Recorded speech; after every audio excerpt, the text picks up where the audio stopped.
Makerere University's 71st graduation ceremony kicks off today, the 17th of May 2021, amidst COVID-19 scare. We have the report in a bulletin today. Thank you so much for joining us. My name is Nahabe Kajira, and in the headlines. The Forum for Democratic Change cautions newly elected MPs on their duties. And Makerere's 71st graduation ceremony kicks off amidst COVID-19 scare. And the Democratic Republic of Congo's Tshisekedi authorizes EU-Uganda troop development. Once again, thank you so much for joining us. Now, let's have the news in detail. A total of 132 members of Parliament elect have sworn into office today at Parliament. The swearing-in ceremony has taken place at Parliament's South Wing parking lot. We have the report. The swearing-in has been done in sequence of alphabetical order, starting with Miss Ababiku Jessica, the woman member of Parliament at Jumani District, being the first on the list, and others followed. The remaining 397 MPs elect will be sworn in during the remaining 3 days. TV Africa reached out to some of the MPs who have sworn in today. The majority expressed excitement and promised to work for their people.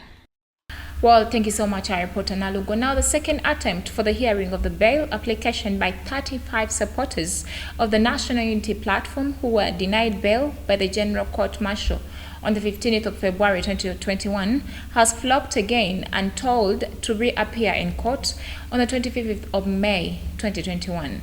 Our reporter has more. The 35 National Unity Platform suspects, through their lawyers led by Anthony Wameli, have prayed to court to grant them bail on grounds that it's 4 months since they were detained without trial, and have also on affidavits in reply to the affidavit of the officer, which court relied on to deny them bail on allegations that they may continue with their acts of misconduct. The lawyers have presented 5 sureties, including Honorable Matthias Impuga, the Deputy President of Buganda Region in NUP Secretary General David Lewis Lubongoya, the Mobilization Secretary Nyanzi Sentamu Fred, Secretary for Training and Patriotism Mufumbiro Waiswa, and Joel Senyonyi, the party spokesperson. The State Prosecutor Emi Echaruhanga has however prayed that the matter be adjourned to 25th May 2021 since the officer to brief them about the affidavits was out of the city, which the court granted. Among the suspects is Ali Bukeni alias Nobianli, popularly known for singing alongside known musician Bobby Wine, Edward Sebufu alias Eddie Mutwe, a bodyguard to Bobby Wine, among others. The group, which faces charges of illegal possession of ammunition, is part of the 49 NUP supporters who were arrested from Kalangala district during presidential campaigns of Robert Chagulanyi Sentamu. Unfortunately, the prosecution said they were not ready to proceed or to respond to our submissions, reason being they need to file some affidavits, and it's unfortunate and it's a setback because we served them over a month ago with our application, but the court was obliged to grant the adjournment to 25th of May for the further hearing of the respondent's side. So we have to wait until then. And two, we had 8 sureties, but only 5 of them were allowed to go through the checkpoint. That means Flavia Nabagabe Honorable and Honorable Aisha Kabanda and Honorable Nyanzi brother Zake Francis Butebi were not allowed to go through. Probably they'll be allowed to go through at the next hearing. But for the record, it's now over 4 months since these people were arrested and detained and later remanded. They've not been tried. Their trial is not even in sight. And here we are. Well, thank you so much, our reporter. Now, the Makerere University's 71st scientific graduation ceremony kicked off today, May 17, 2021, which has seen the highest number of PhD graduates. We have the report. The Chancellor of Makerere University, Professor Ezra Suruma, will confer degrees and award diplomas to 12,550 graduates, of which 6,433 are female, representing 51%, while 6,117 are male, representing 49%, in a week-long graduation.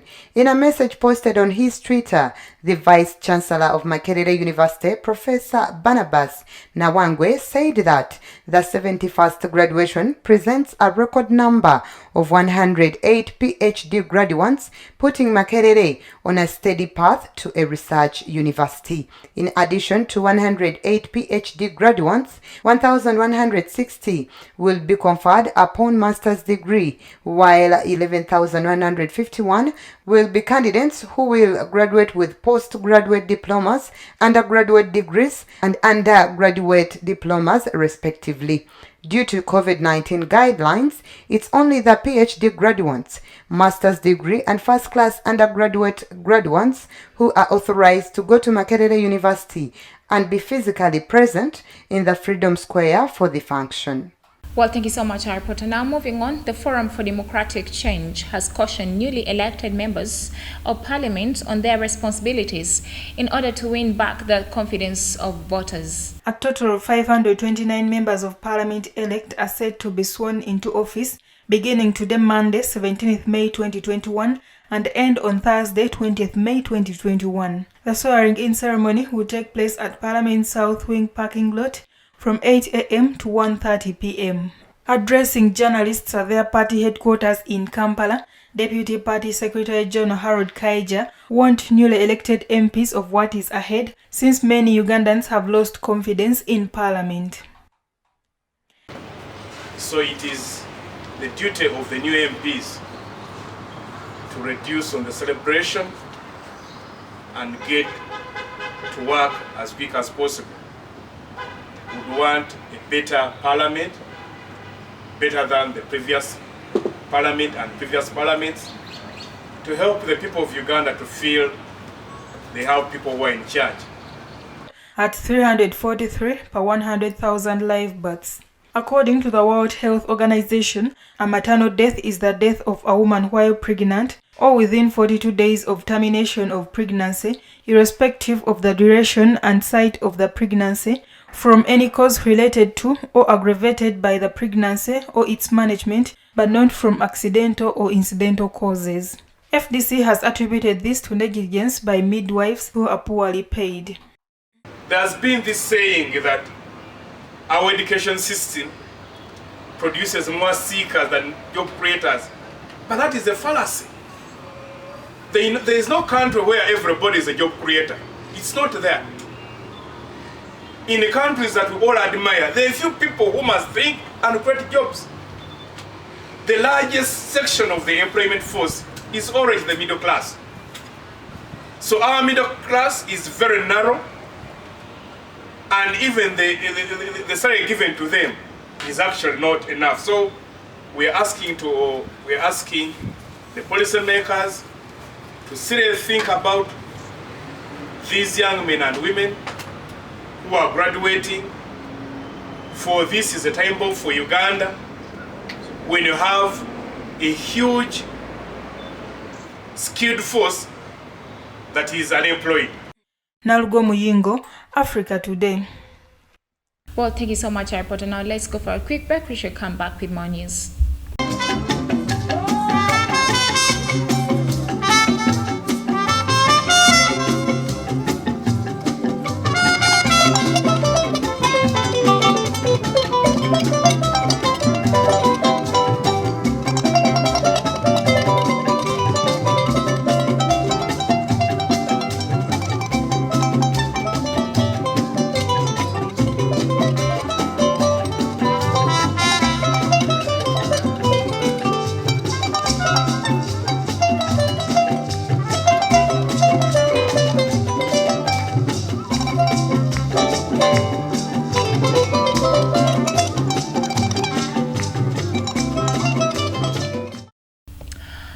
Welcome back for the break. You're still watching TV Africa, the right to know. Now, in our international news today, the Kenyan High Court on Thursday ruled that the constitutional review process known as Building Bridges Initiative, initiated by the President Uhuru Kenyatta, is illegal and has been a source of great tension in Kenyan politics in recent months.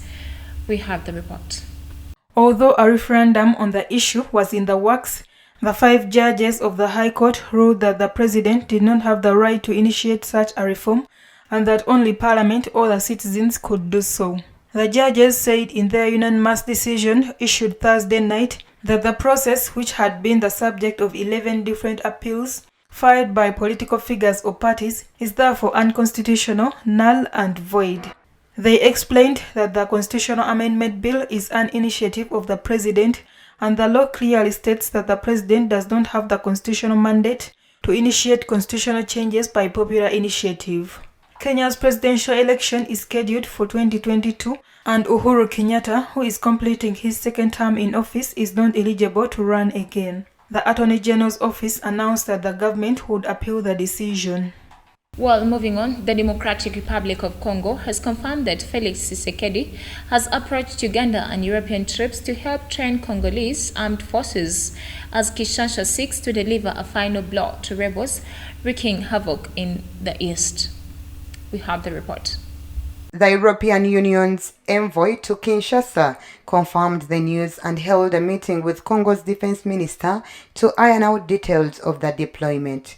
Congo was also in talks with Uganda to deploy a joint force against the Allied Democratic Forces rebels who operate out of North Kivu, Uganda's government-owned New Vision reported Friday. Congo is seeking to eliminate dozens of armed groups that roam its east and introduced martial law in North Kivu and Ituri provinces at the beginning of May. The deployment of EU personnel and Ugandan troops will lead to further militarization of the region, where thousands of UN peacekeepers are already based. Well, away from Congo, the Secretary General of the South Africa's ruling African Nation Congress, Magashule, has taken his party to court to challenge his suspension pending charges of fraud and corruption against him. Let's have the report. Ace Magashule's decision to go to court is another indication of the rival factions within the ANC and is viewed as a direct challenge to Ramaphosa's drive to rid the ANC of the corruption that has damaged its image and that of Africa's most developed economy over the past decade. In court papers, Magashule has questioned the legality of the party rule pushed by Ramaphosa, which forces ANC officials facing criminal charges to step aside from their positions until their cases are finalized. Magashule has said the rule undermines the constitutional principle of a person being innocent until proven guilty. Magashule is set to go on trial in August on charges of fraud and corruption related to a government contract worth over $18 million. Well, thank you so much, our reporter. Now let's go for a quick break. We should come back with the business news.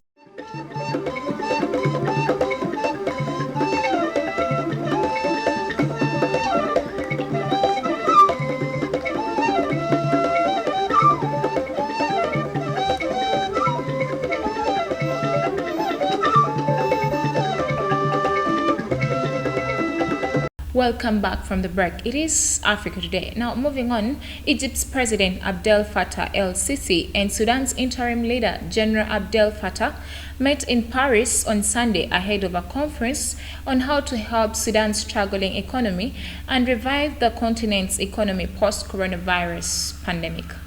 We have the report. The conference, which Sudan and Egypt heads are attending, is meant to drum up investment and financing for the country as it manages an economic crisis following years of international isolation due to US sanctions. Sudan is hoping to maximize its visit to France to wipe out a staggering $60 billion foreign debt bill this year by securing relief and deals at Paris conference. Sudan Prime Minister Abdallah Hamdok has already settled the World Bank arrears, those of the African Development Bank, and in Paris they hope to settle the International Monetary Fund arrears.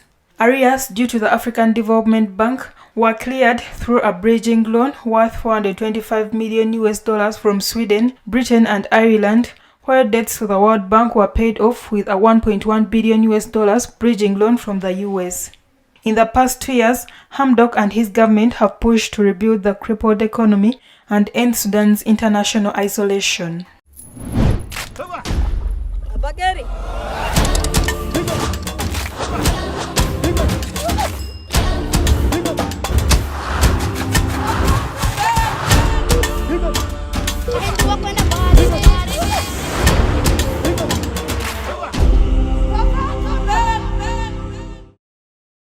Well, away from business, in Africa Today Health, Madagascar has started vaccinating its population against COVID-19 pandemic in the first phase of the campaign, which focuses on the frontline staff such as healthcare employees, security forces, and social workers. We have the report. Dr. Lanto Nirina Randrianari, the head of vaccination centers in the capital Antananarivo, said that their goal is to reach a target of about 70% people in each of the 10 vaccination centers, including people in vulnerable groups and those over the age of 80. Madagascar received a shipment of 250,000 vaccine doses from COVAX last week, the first to arrive in the country. Doctors, nurses, and nuns queued up on Friday to receive their jabs at the Hijara Ampefiloha Hospital, the largest healthcare facility in Antananarivo. Madagascar, a large island nation of southeastern Africa, is currently fighting a second wave of the virus that's threatening to overwhelm its health system.